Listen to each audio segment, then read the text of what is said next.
This video was brought to you by Skillshare. More on that later. Are you tired of playing the same old Rimworld experience day after day? Are you ready to take your gameplay to the next level and make Rimworld your own?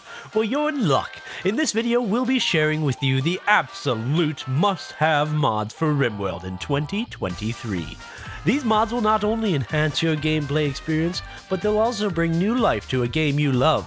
So sit back, grab your favorite beverage, and get ready to be amazed as we take you on a journey through the best Rimworld mods of the year. Alright, first off, we have to mention Vanilla Expanded. You know, we know it. Everyone knows these mods are unofficial DLC. Okay, got that? Moving on. Now for the real number one, Alpha Genes. Now Alpha Genes meanwhile isn't technically Vanilla Expanded, so we can talk about it. Boy howdy, this is a doozy of a mod. As the name suggests, it's a supply of different genes and xenotypes for your biotech game. I'm not kidding.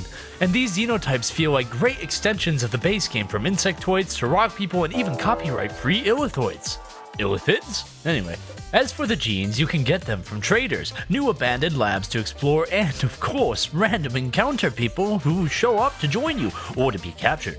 Seriously, get this mod. The variety it adds is a must-have for any playthrough. Next up is a horrifying mod that will bring a whole new type of war crime to the Rim, the Mecha Plague.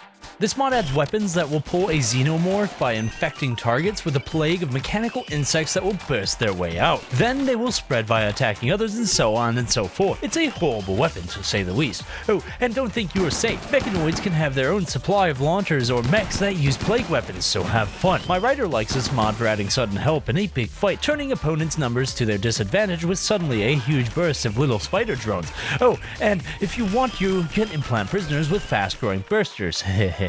Okay, now here is a mod that's perfect for the vampire and all of us, the Hemogen Extractor. Now, instead of setting up prisoner beds and having pawns constantly having to go back and forth and use up all your medicine, you can automate it all. Seriously, a simple mod that makes all the difference. Use the Hemogen for your pawns to use for vampires, healing blood loss, or heck, just sell it or deliver it to other bases. Nothing says we're friendly like donating multiple gallons of mixed blood. Pretty straightforward, and get it if you can. So back to genes, let's all talk about 40k, more specifically the Space Marines. Big, hulking, augmented humans are now ready for you to make in your own colony. Now, how do you get the 19 powerful gene seed augments? Well, you can do a start, where you have one and then harvest the genes over time, or you can take a risk and work to piss off the Great Imperium of Man and try and capture them for yourself. I don't recommend this, as the genes are very powerful, so powerful in fact you have to create the whole gene seed array in order. Some genes need each other and help each other, but hey, no one said making a divine soldier was easy. There is even more fun if you have Vanilla Expanded Psycasting. Now you can have proper Psycasters in your chapter in both Sanctioned or Chaos variety. The Phonicus did a great job with this and is still working on the mod and fine tweaking it. Already we have Custodes genes, and who knows, maybe we might get specific chapter genes in the future, so head on over and support him by fighting for the Imperium. For this one, it's less about what mechanics it adds and more for the experience. Music Expanded Cool is a project to create music that will fit multiple kinds of playthroughs, from just average day to day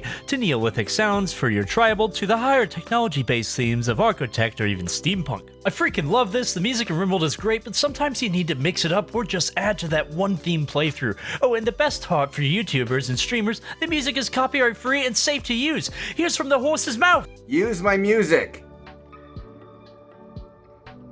Where am I? My brand new dungeon. Back to the video. That's right. There, give it a seal of approval. Plus, with them working on more music, who knows what themes and ideas will come from them. By the way, they had this to say. Other modders are also welcome to collab with us like Biomes Prehistoric did. We want big modders making huge overhauls who want to work with us, me, and use our talents and framework to make music a part of their mod. Ideally, they don't have to pay because we crowdfund. That puts a smile on my face knowing that collaboration is going on behind the scenes in the modding scene. I love this. I want to see more of it. Let's go. Let's take a moment and talk about today's sponsor, Skillshare. A great place to learn about tips and tricks for life, kind of like how you're here learning about tips and tricks for games. This month I learned about storytelling with Daniel Jose Alder in his great class called Storytelling 101, Character, Conflict, Context, and Craft. This has helped me come up with a new approach to making my challenge videos and boost my confidence as a creator. I'm super excited to say the first 1,000 people to sign up with the link in the description below will get their first month free. Now back to the video. Are you putting them in the fridge again? Oh my goodness.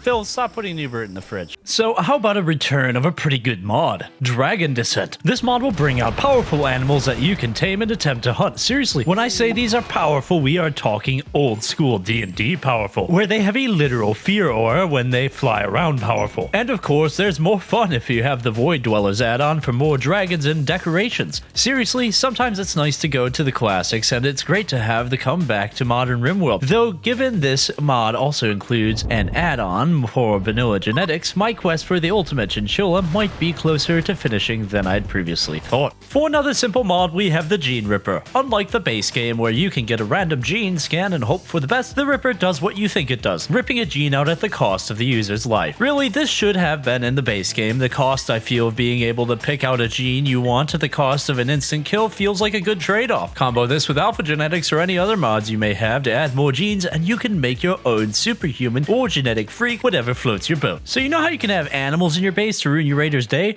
Well, why can't they have their own pets to send a certain doom? Now you can with raids with animals. I like this mod since it adds a little more variety to the enemies you might have to face, plus it makes perfect sense to have some hunting animals. The best part is balance too, with the animals being taken into consideration for raid points, so you won't have a single naked guy with an army of ducks at their back and call, as terrifyingly awesome as that would be. For a mod that's a little overpowered, we have the Enhanced Growth Fat Learning. This mod is perfect for those of us who don't quite want to deal with the kids in our base, but at the same time don't want to have crippled colonists. As the name suggests, this allows your pawns in the growth fat to gain an education and therefore have a better chance of getting some good traits, which in turn helps the colony. I think it's a great useful mod for anyone planning to play with biotech, especially with a clone vat mod. Finally, we have 3 different spacer weapons made by the same creator, Altius Americanus, and these 3 you're gonna love. Though, word of warning, you can't craft them, they are found off the dead bodies of enemies or from crest rewards, so treasure them like you would treasure that one pawn with Quick Sleeper and Jogger. First is the Bounce Gun. This weapon isn't the most powerful weapon, but it makes up for it with the energy of a super ball. The projectiles will ricochet all over the place, never know who it's gonna hit. The next type of guns are explosive bolts. As you might expect, they have quite a payload. Hitting targeted areas in explosive squares, it's great for holding choke points down with firepower, though like grenades or rocket launchers, use with caution. Always remember, danger is close. Finally, the beam weapons. They start off weak, but the more you focus fire on the target, you will gain more and more power and chance to burn on top of slowing them down. This is the weapon for holding choke points and supporting the front line. I recommend them for any base. Yeah, all 3 of these have their strengths and weaknesses, but I like them for adding new times of firepower that mixes up combat. Plus, they fit the look of Rimworld, which is always important in our games.